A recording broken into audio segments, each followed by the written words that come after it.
All right, there's a couple different airspeeds that pilots need to be familiar with, and I'm going to go over them here. The first one I want to talk about is indicated airspeed, or IAS. It's pretty straightforward. This is just the airspeed that you read off of the airspeed indicator with your eyeball. So the airspeed indicator is connected to the pitot tube and the static port. Static port senses the outside atmospheric pressure at whatever altitude you're at. And the pitot tube senses the ram air pressure from the oncoming air, and the airspeed indicator compares the difference between those two and turns that into an airspeed reading. So it's just what you read right off the ASI. So the more airflow, the greater the airflow into the pitot tube, the greater the airspeed indication you're going to get.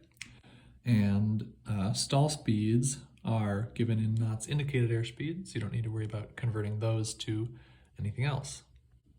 Next up is calibrated airspeed. So calibrated airspeed is indicated airspeed that has been corrected for any errors due to the positioning of the pitot tube or the static port, or any mechanical errors in the instrument itself. So this is like what the indicated airspeed would be if the pitot tube and static port and airspeed indicator were all perfect and had no errors at all in them. Usually it's pretty close to indicated airspeed. It's not a big difference, and you'll find a conversion table in the pilot's operating handbook, so we can take a look at that real quick. Okay, so this is the airspeed calibration table out of the performance section of a Cessna 172's POH. So we got different rows for different flap settings, and you just have a row for indicated airspeed and the corresponding calibrated airspeed. So you can see it's almost or exactly the same for a lot of airspeeds. So like 80 knots indicated is 80 knots calibrated, 70 knots indicated, 70 knots calibrated, 60, 62. When you get down to really low airspeeds, there's a bigger difference. But again, stall speeds are going to be given an indicated airspeed, so you don't need to worry about that. So yeah, the difference is pretty negligible in most small airplanes. Okay, then we have true airspeed. So true airspeed is the actual speed through the air mass of the airplane. So imagine you could track an individual air molecule as the wing passes by it, and you could clock its speed as it passes over the wing. That is what true airspeed would be. So why is this any different from indicated airspeed? Well, at sea level, under standard atmospheric conditions, it's not any different. It's exactly the same.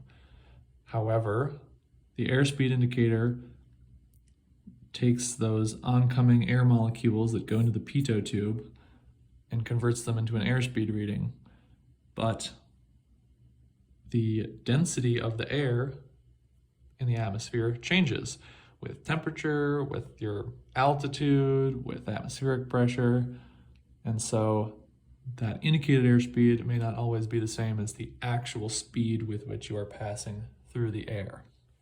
So under standard conditions at sea level, 100 knots indicated airspeed is the same as 100 knots true airspeed. Okay, let's go up to 10,000 feet though. So I've drawn these little red dots here to be air molecules. In both of these here, we have the same true airspeed.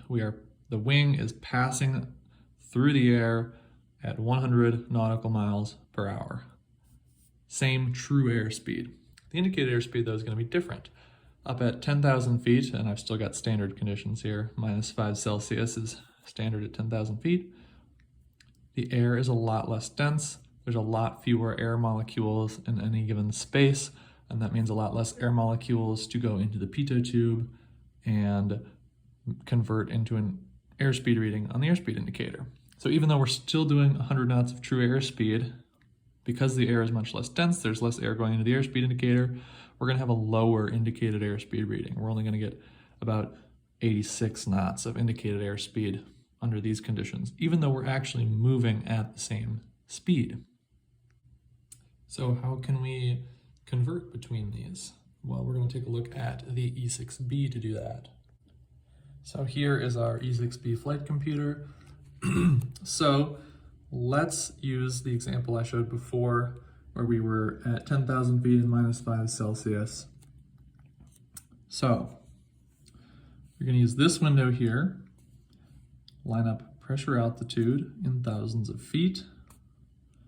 So 10,000 with -5 Celsius. We have the air temperature here, degrees Celsius. So -5 is going to be like right there. So we'll line -5 up with 10,000 feet. Okay.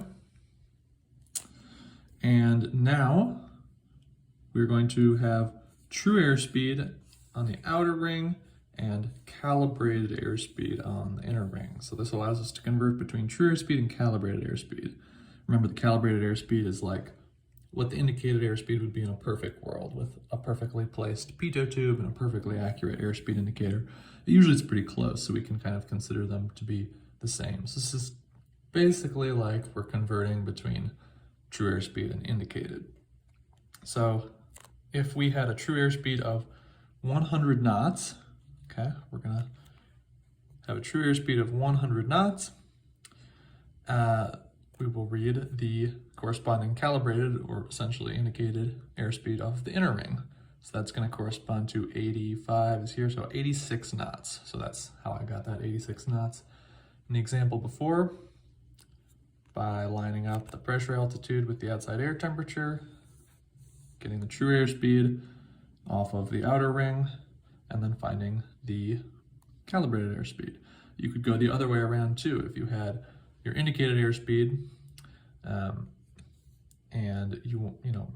and it was close enough to your calibrated, you could then line these up here and find what your true airspeed is.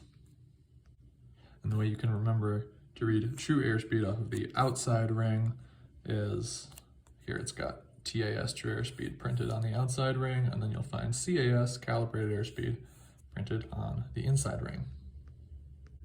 And one last thing, you set the pressure altitude in here.